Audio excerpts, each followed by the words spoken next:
Welcome to the Daily Forkast, April 19th, 2021. I'm Angie Lau, Editor-in-Chief of Forbes.News. Let's get you up to speed from Asia to the world.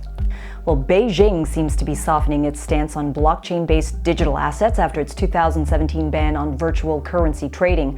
Li Bo, the deputy governor of China's central bank, this is the PBOC, of course, he said he believes crypto assets will play a major role in China as an alternative investment tool, and doesn't consider them currencies that compete with China's digital yuan.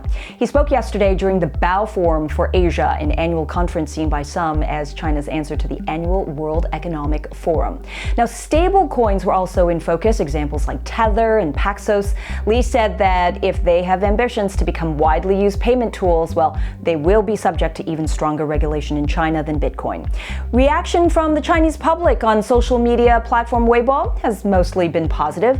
Many users interpreting the news as a hopeful development for cryptocurrencies. Asia's top economy may have a place for crypto, after all. All right, let's take a look at spot prices on Bitcoin. Topped out at around the $57,000 mark at 4 p.m. local Hong Kong time. It's a 1.5% increase from the same time yesterday.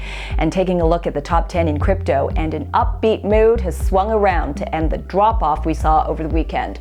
The weekend dip happened as the market was cooling down after overheating from last week's Coinbase Nasdaq listing. Investors cracked after Coinbase underperformed to expectations of some, while stakeholders sold about $5 billion in shares. This included about $300 million from CEO Brian Armstrong alone, accompanied by a drop in hash rate from the Xinjiang blackout. Where did it lead us? Well, 9.2 billion Bitcoin longs liquidated.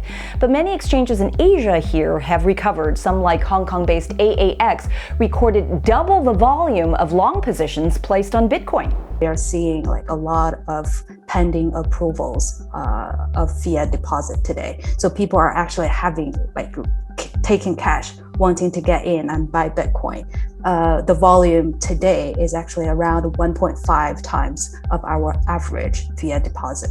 Dogecoin bucked the trend throughout the sell-off. In fact, while other coins were suffering, its market cap grew to well over $40 billion.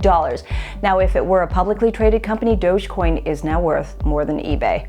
Taking a look at Asian equity markets for you today, all indices were up amid optimism on global economic recovery from the pandemic. And finally, looking ahead, tomorrow is the deadline for the Financial Action Task Force, the global money laundering and terrorist financing watchdog, to take suggestions for its draft guidance on virtual assets. We've seen South Korea and Japan wrestle with uncertainty over crypto markets, especially about money laundering, and the FATF guidance frames how regulators implement crypto laws locally. Now, they've added DeFi and stablecoins to their current draft, but industry experts say more clarity is needed. Grace Chong from the Association of Cryptocurrency and Blockchain Enterprises and Startups, Singapore, has been coordinating the industry's response in that country. A lot of the growing DeFi framework is actually based in Asia.